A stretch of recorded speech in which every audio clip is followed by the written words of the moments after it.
வணக்கம், இது crime time. நான் பாலவேல் சக்கரவர்த்தி.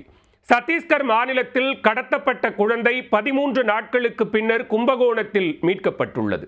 கடத்தப்பட்ட குழந்தையை சத்தீஸ்கர் மாநில போலீசார் மயிலாடுதுறை ரயில்வே பாதுகாப்பு படை போலீசாரின் துணையுடன் மீட்டு தாயிடம் ஒப்படைத்தனர்.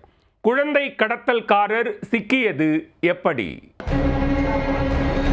சத்தீஸ்கர் மாநிலம் துர்க் ரயில் நிலையத்திற்கு கடந்த மாதம் 26ஆம் தேதி சோனு மாணிக்புரி என்ற பெண் தன்னுடைய கணவர் மற்றும் 2 குழந்தைகளுடன் சென்றுள்ளார். அதிகாலை ரயிலை பிடிப்பதற்காக இரவு 10 மணி அளவில் ரயில் நிலைய முன்பதிவு அலுவலகத்தின் முன்பாக படுத்து உறங்கியுள்ளனர். மறுநாள் அதிகாலை 4 மணிக்கு எழுந்து பார்த்தபோது சோனு மாணிக்புரியின் 18 மாத குழந்தையான கார்த்திக் காணாமல் போயிருந்தது தெரிய வந்தது. பல இடங்களில் குழந்தையை தேடியும் கிடைக்காததால் அவர்கள் துர்க் ரயில்வே காவல் நிலையத்தில் புகார் அளித்தனர். சிசிடிவி காட்சிகளை ஆய்வு செய்ததில் சுமார் 45 வயதுடைய ஒருவர் குழந்தையை தூக்கிச் சென்றது பதிவாகியிருந்தது. அந்த நபர் குழந்தையுடன் டிக்கெட் கவுண்டரில் டிக்கெட் வாங்குவதும் தெரிந்தது. டிக்கெட் கவுண்டரில் காவல்துறையினர் விசாரணை மேற்கொண்ட போது குழந்தையை கடத்திய நபர் தமிழ்நாடு செல்ல முன்பதிவு செய்திருந்ததும் முன்பதிவு சீட்டில் அவருடைய பெயர், முகவரி, தொலைபேசி எண்கள் இருந்ததும் தெரிய வந்தன.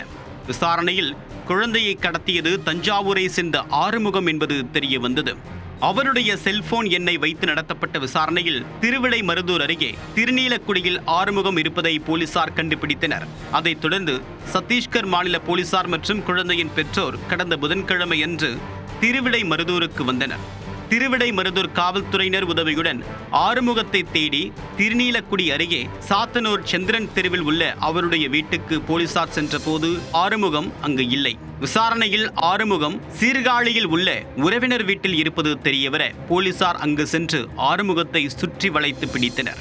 மேலும் அவரிடம் இருந்த குழந்தையை மீட்டு பெற்றோரிடம் ஒப்படைத்தனர். குழந்தையை கடத்திய ஆறுமுகம் காவல்துறையினரிடம் கூறும்போது, இந்த குழந்தை உங்களிடம் கிடைத்தது அதிர்ஷ்டம், யாருக்கும் அதிக தொகைக்கு விற்பனை செய்யாமல் வைத்திருந்தது அந்த குழந்தையின் அதிர்ஷ்டம் என்று தெரிவித்திருக்கிறார். குழந்தை அழகாக இருந்ததால் கடத்தியதாகவும் அதிக தொகைக்கு விற்பனை செய்து விடலாம் என்று நினைத்ததாகவும் ஆறுமுகம் போலீசில் தெரிவித்திருக்கிறார்.